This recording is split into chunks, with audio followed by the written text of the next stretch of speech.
Welcome everyone to another edition of Create and Creatives. We are super excited to be here again. And with us we have Mr. Bello, and me particularly, I'm super excited because we've been chasing our Oga for quite some time and he has finally decided to grace us. So we're going to get to know him, his artistic journey, how it started, how it's going right now. I'm sure you guys want the gist on that.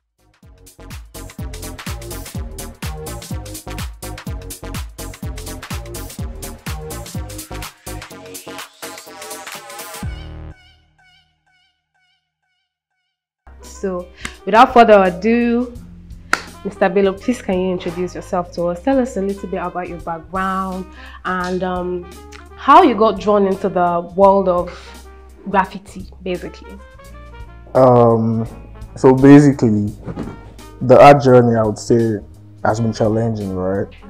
And then, you know, it all started from high school, you know, where we used to have this best in art. You know, you have some people that are best in maths, they have some people that are best in English. So you all started from high school where, you know, were a few kids who could draw, right? So it was more or less like a talent that we worked on. And then, you know, gradually you grow. So growing, you tend to, like, you know, pick a specific field, right, in art, where, you know, that's where you have, like, you know, you have people do abstract, you have people do, you know, live painting, you have people do hyper realistic painting. And then I went for the graffiti. Why? Because of, like, you know, the whole colorful, you know, the whole energy they put into, you know, then the materials itself, you know, how it's always different and standing out. So yeah. What can you tell us what kind of materials you use in particular? So basically, I use spray paints. They're called aerosol paints. Okay. Yeah, so I use spray paints, I use acrylic paints, mostly, because those are like the major colors in graffiti. And then sometimes, you know, we use wall paints when we're trying to, you know, paint outside the walls and all that. So yeah.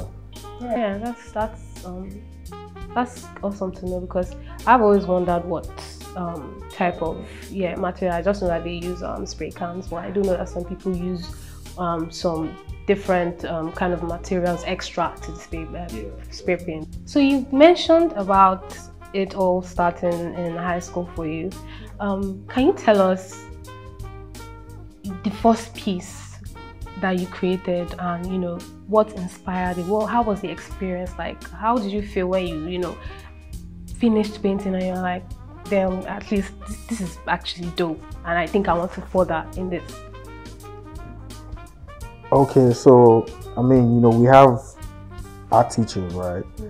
They give you grades, right? And then, you know, they probably give assignments, and, you know, we all come with our assignments, and then, you know, you're told to submit, and then you get to see that, oh, you know, your own work is actually looking better than others, right?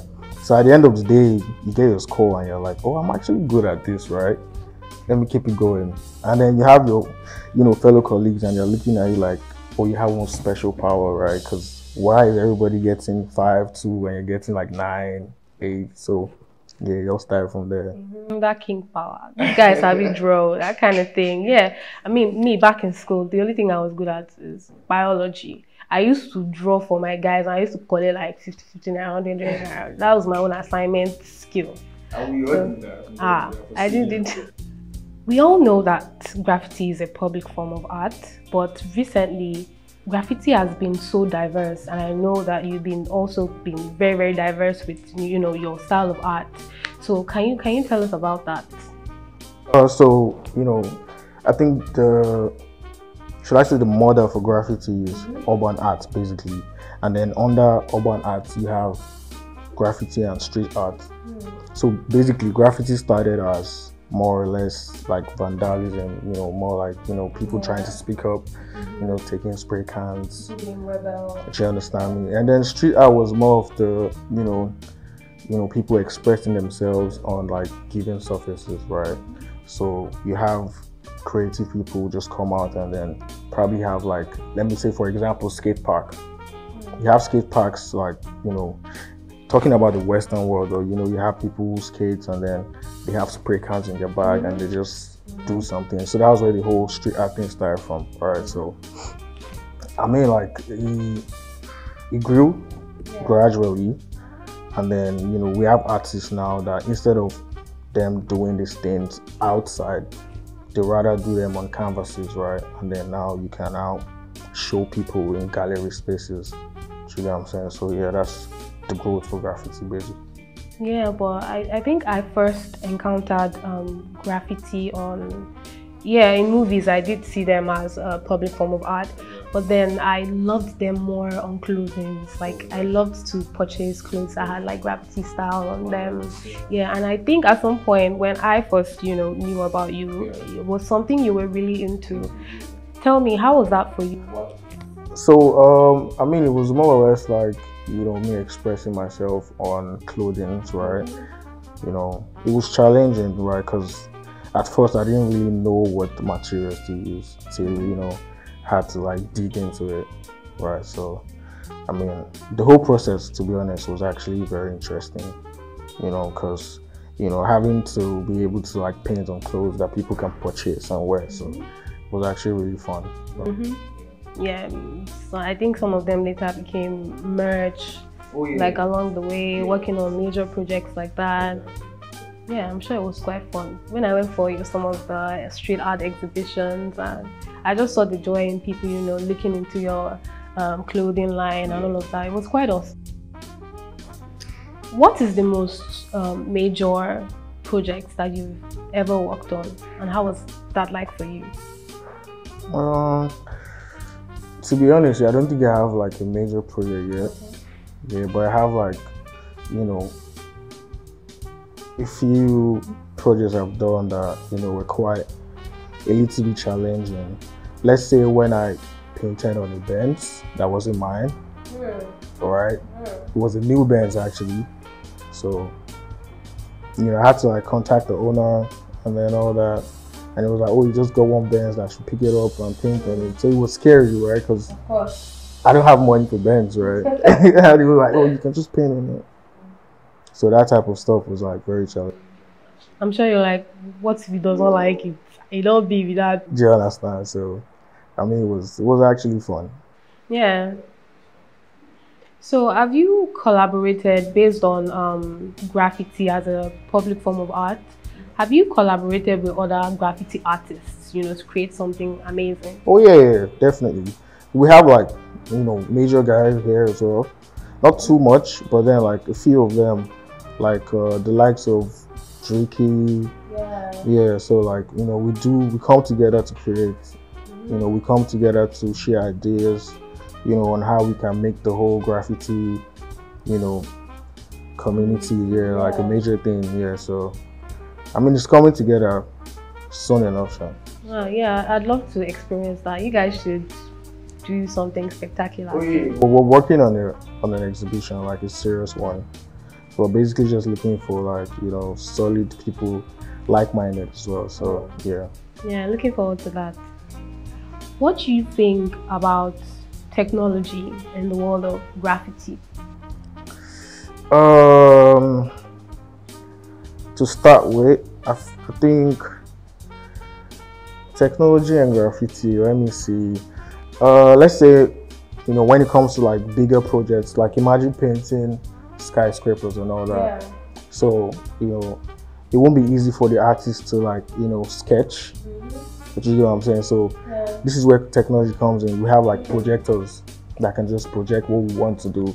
So it's easier for us to like, you know, paint, draw, you know, because we already have like a projector letting us know that, you know, you're not supposed to go outside this particular proportion. You get what I'm saying? So yeah, I mean, technology is quite, I mean, it doesn't play a major role, but yeah, it plays a particular role. Yeah, because you know, our shit is more like a traditional, hand painted. Everything is just hand, right? So yeah, it's not something that, you know, technology could just, you know, be easily integrated like that. Yeah, it's all pure creativity, pure traditional. Yeah, I love that. So tell me, what do you think is the relationship between street art and gallery art? I think the first relationship is the artist, right? I like that. Then, gallery art is quite formal. You have rules, but street art, you don't have rules. You can basically go outside and you see an art outside and then you appreciate it. But then for the gallery, you need to either take permission or you wait till the open date for the exhibition. Yeah, that's true. So there's a big difference actually. Yeah. Okay. So what was your first art piece that you sold and how much did you sell it for? I'd love to know.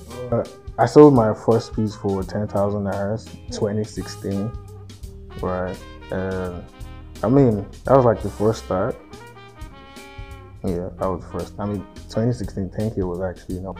Yes, ma'am. Welcome. And it was motivation enough for you to keep going. Yeah, to be honest, yeah.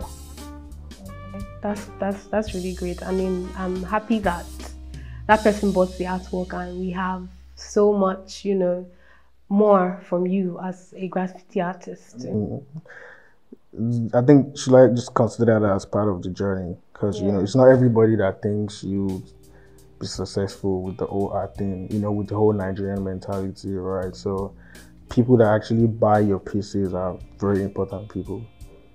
Yeah, because they actually do see beyond just buying your artwork because it's not easy for somebody to actually like drop money to buy art, basically. Like with the whole, should I just say, culture in Nigeria, we don't really appreciate art that much. Yeah, unlike the Western people. Yeah. On that note, where do you see the future of graffiti art? So basically, graffiti art now, we're trying to or should I say, the art style is trying to dab into other, should I say, artistry. Right, because a graffiti artist can as well collaborate with a soda brand like Coca-Cola, for instance. We can make cans for them, we can design cans for them, design bottles, so there are different things we can actually tap into. So I feel like the future for graffiti art basically is actually very wide. Yeah, promising. It's wide, it's very wide because you have new artists, coming up with different ideas every day. Okay. Right. Yeah. Cool. Yeah. You guys are very, very, very diverse. Yeah. So, what advice would you give to people who are thinking, graffiti art, can I do it? I mean, because it's so much colors. Some people. They have challenges with the kind of colors I'm going to use and things like that. So what basically the whole journey of going into graffiti, what advice would you give someone who is just starting? Okay. I think first things first, you should know how to draw. That's the basics, right? When you know how to draw, it's easy for you to illustrate. So when you know how to draw, I think the next thing is for you to be able to paint. So painting is more or less learning, like a different way to illustrate something. When you're drawing is more like pencil and probably white paper. And painting, you're using colors, right? You're using colors and then you're trying to render a particular object. Yeah. Exactly. So to be honest, your graffiti is fun. I really advise people not to come into, the field with the knowledge of, I must sell my artwork. Right. So the first thing you do is have fun. When you have fun, you'll be able to pick or choose a particular style because graffiti is wide. Yeah. Do you understand me? So I went through the whole street art, painting on clothing, painting on shoes and all that till I, found my character. So as a graffiti artist or an urban artist or a street artist, you should have something people can identify in your artworks, right? Is either your color usage, your character, or how you paint, or your medium. So yeah, so I mean it's a whole lot. But then, like I said, know the basics of art before you just jump into graffiti, to be honest. I actually think graffiti is one of the coolest style of art. I see those works and I'm like, damn, that's cool, that's crazy. And naturally, you guys are cool people, so it's easier to exert that into your art style. So all right, so the next section we have is our trivia section, and don't worry, don't be scared. I'm sure you'll be able to answer the questions. All right, so the first question is, what does WWW stand for? WW, that's like a jam question. Oh yeah, that is simple now. We answer. Is it World Wide Web? Yeah, I'm just starting with you. Please, my brain is all about money. I don't do it. Okay, so what is the standard genre for music in Nigeria? Like standard or like Afrobeat? Yeah, Afrobeat. Oh, you are there now. Why did you as if you are not there? Okay, so what is the next day after Christmas? Boxing Day. Come on, babe now. Yeah, I'm just. Don't worry, I don't want you to be. What is the capital of Kwara State? Capital Ilorin.